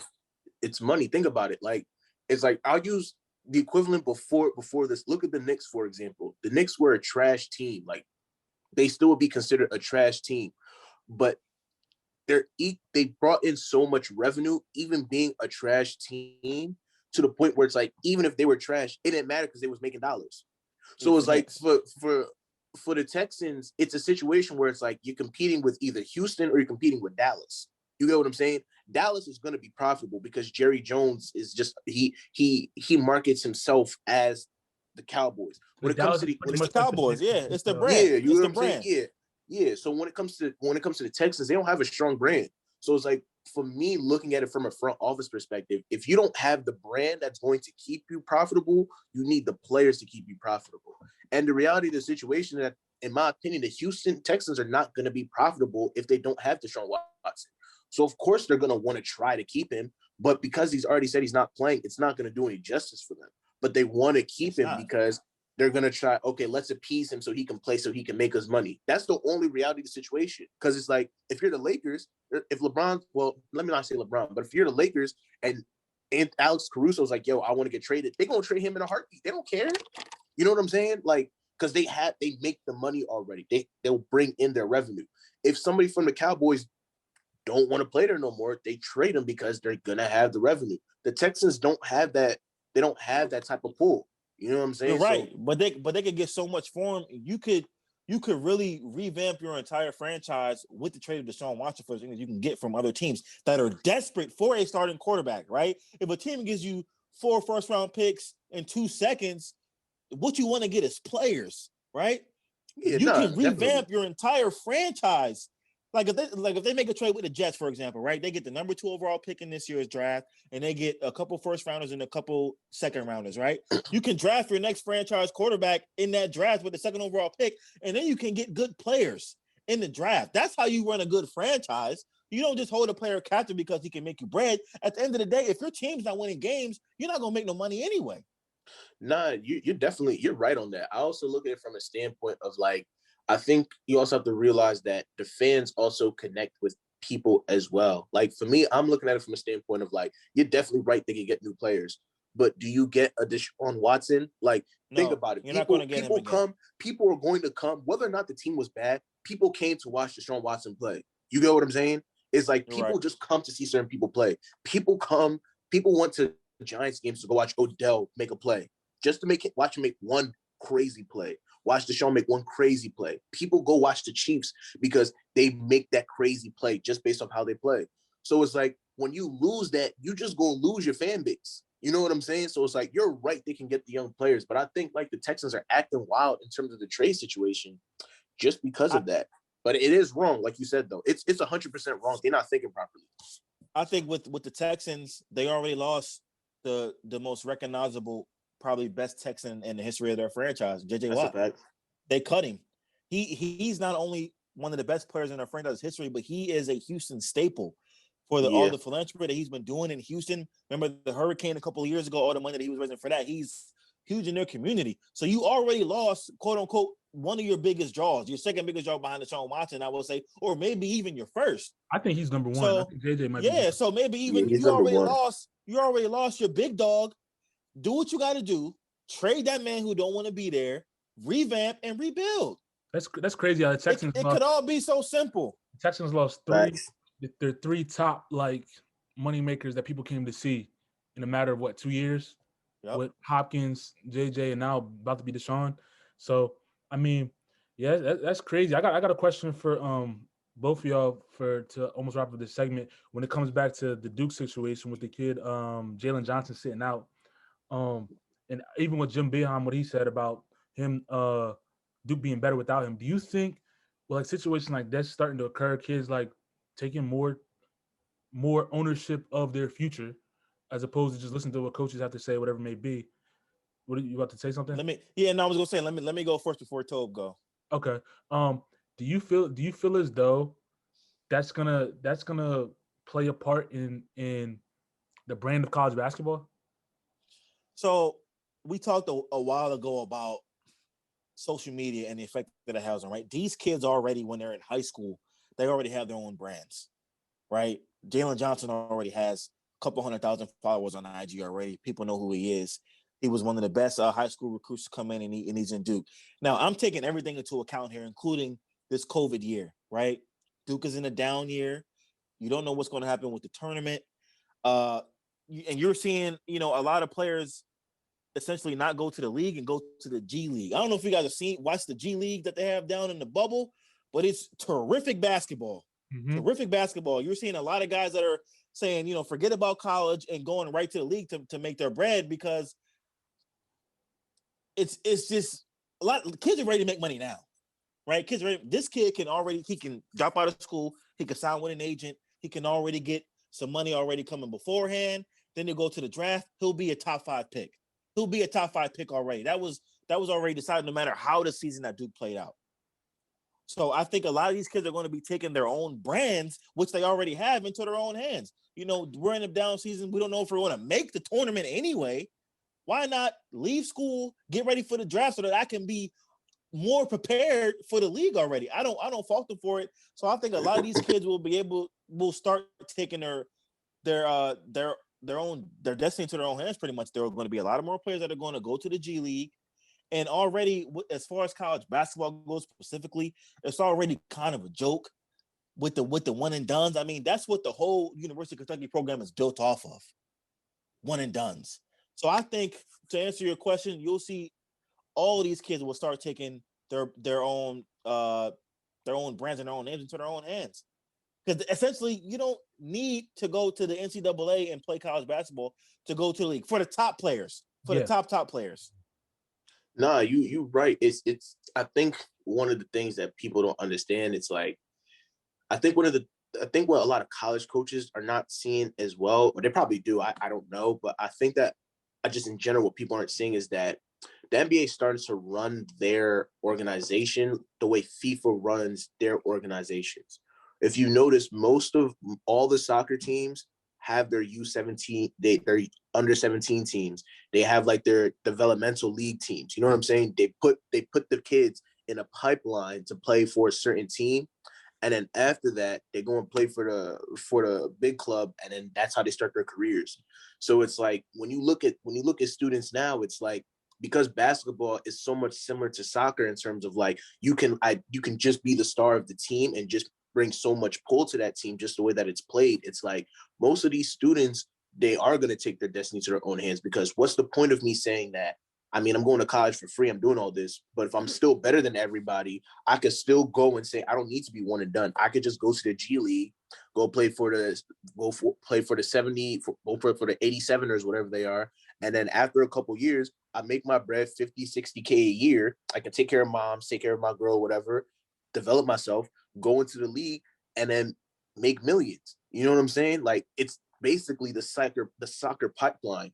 And a lot of college coaches aren't going to look at it like that, because it's like they're used to, okay, picking players from high school, but that's not the reality of it anymore for basketball. Basketball is very much trying to emulate themselves like soccer. And I think like in probably like about 10, 15 years, they're going to be just like soccer. You know what I'm saying? Yeah. So it's like the college coaches need to look out, honestly, for real. I think because I was, go ahead, Mills. I think it's like you said, soccer, and also like how the MLB does it as well too. They have all these farm league teams, whatever it may be. I wonder if it'll ever get to the point where, you know how like MLB and NHL guys, they get drafted and they can still play in college. I wonder if it ever gets to that point with basketball. Like you can get drafted, and you have an option to like go to like the developmental league or play your college season and see if you want to get drafted again or get a better ranking the next year. I wonder if it ever gets to that point. I think with that being said, I think Adam Silver is one of the best commissioners in all sports, because he's very much with the times, and he's very much willing to listen to what the players and the people have to say and make adjustments as well to make the NBA product better. And I'll say as far as like, I was watching a story about the G League playoffs before it started. They were talking about the two kids, I forget their names, that came right out of high school to the G League. And not only are they playing basketball all day around, but they're getting classes on financial advising, how to make their money, how to spend their money, how to save their money. And essentially they're taking college courses already without going to school. And on top of that, those two kids, I think one of them signed for $500K and the other one signed for $300K. Yeah. At 18 years old, most kids that, come from the hood, they're going to take the situation of, all right, let me go to Duke. Yeah, I'll be playing in front of in Cameron and Door and all that, and play at Kansas or Kentucky, or am I going to go take this money, make $500K while playing against players that have already played in the league, as well as other players that are trying to get into the league, with coaches that have coached in the league, and while getting training and classes as well. So the NCAA needs to watch out for what Adam Silver is doing with the G League, because it's coming. No, that's a fact. That's definitely a fact. Last thing I want to get into, Shan. Last thing I want to get into.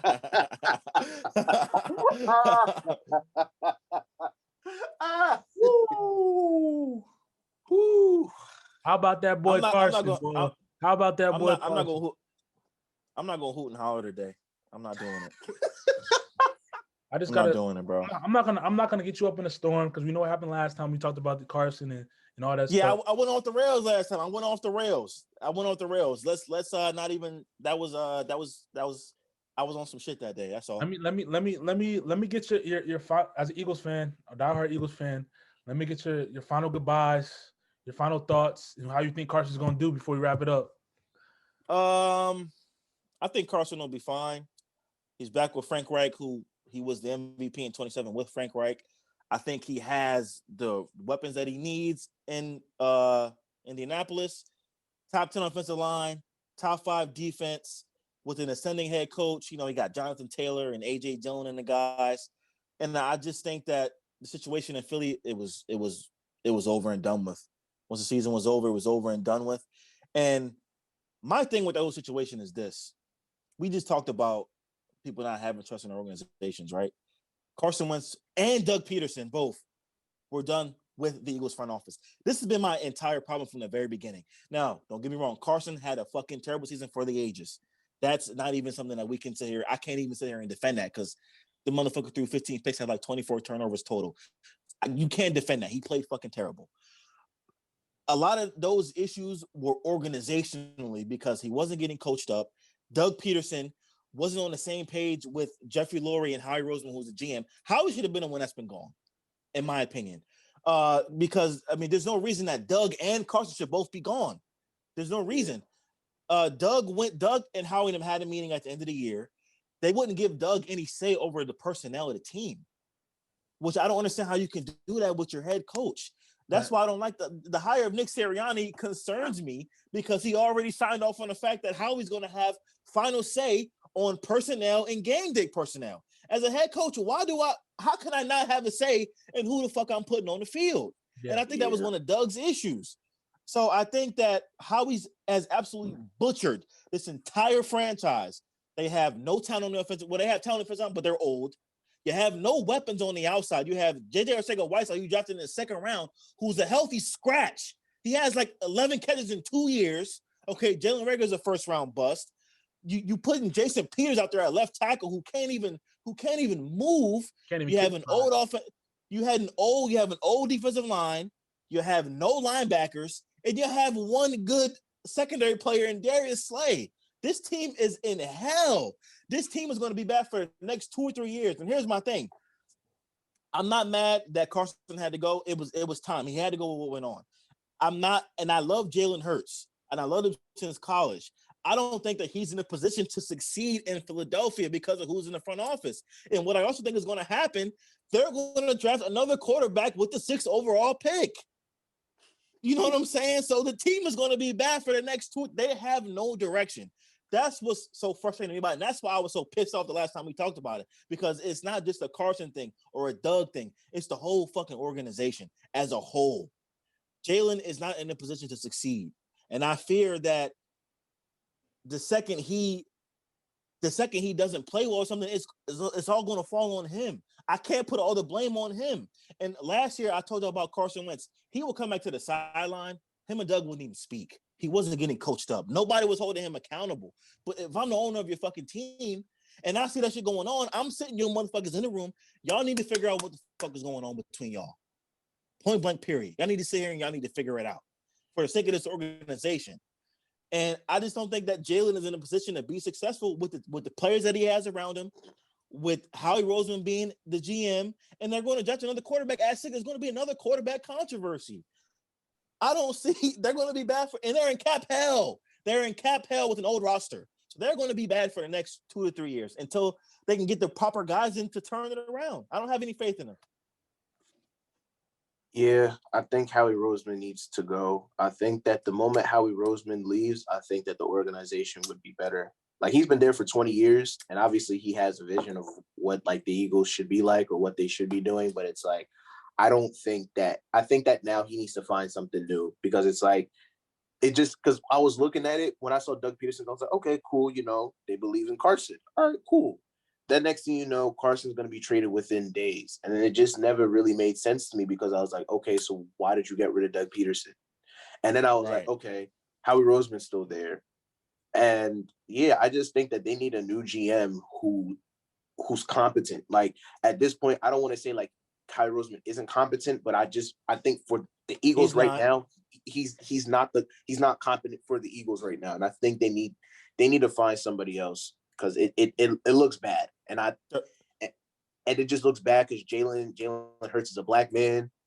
He's accused. Shout out to D9, but it's just like I don't want another black man having the blame for the organization where this nigga is going to be throwing to Gatorade bottles and peanuts for real. Like we're rap, and I'll say this right with the bad weapons that he had around him and the bad online Mills, you saw firsthand what it's like when you don't have an offensive line to block for you and when your receivers aren't making plays.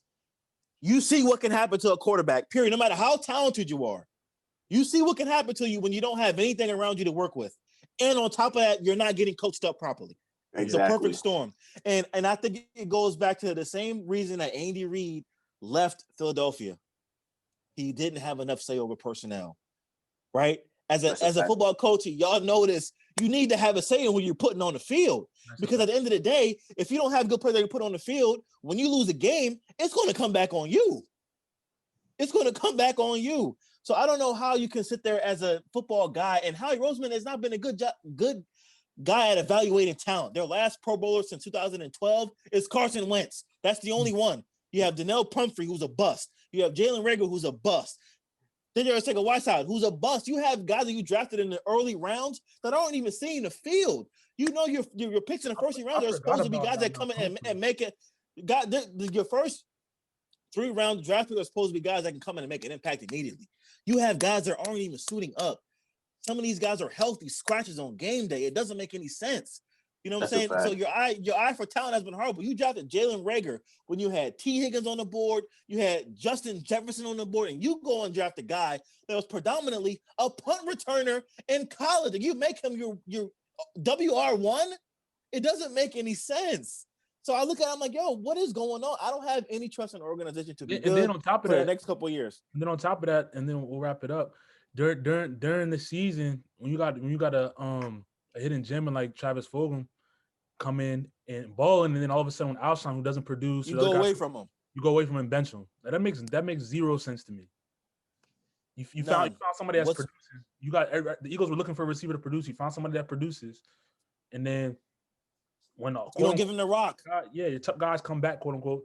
They don't produce, and you stop giving the guy who was producing the rock. That makes zero sense. He was the leading receiver in the league for 4 straight weeks. He was on fire. Him and Carson were on fire together. Then you totally go away from him. You have a guy on Miles Sanders who you can very clearly see when you give him 12 plus carries, the man is getting you 100 yards in a tug at least. And in some games, you give him the ball 6 times. Yeah. It doesn't make any sense. Yeah. It doesn't make any sense. That's why I get so fucking frustrated, because I'm like, yo, if I, as a regular fan, can see this, how can you motherfuckers that get paid to do this don't realize it? And it all comes from the top. And it starts with Jeffrey Lurie. That's a fact. But that's all I got today, guys. Man, that was a good episode for sure. We say this every time, but that was quality. That first segment, boy. You know what I'm saying? But that's all for me today. Episode 52 of the Face of the Future. Hold up. Shout out to First Down Performance, the homie Ray Lowry. You know what I mean? Shout out to the homie Ray. Yeah, let's give him a quick shout out. Shout out to First Down Performance, man. One of the top trainers in the DMV and Tri-State. Follow him at First Down Performance on Instagram. If you're a football player looking for elite training, you know what to do, man. Hit him up. Slide his DM. Slide in First Down Performance DM. They got the top training, man. And get your merch from him too. I don't know what he got left, but it was going quick. So once again, shout out to First Down Performance. Episode 52 of the Face of the Future Pod. It's your boy Mills. It's your boy Shane. Your boy Mansa Moose. Peace. Peace.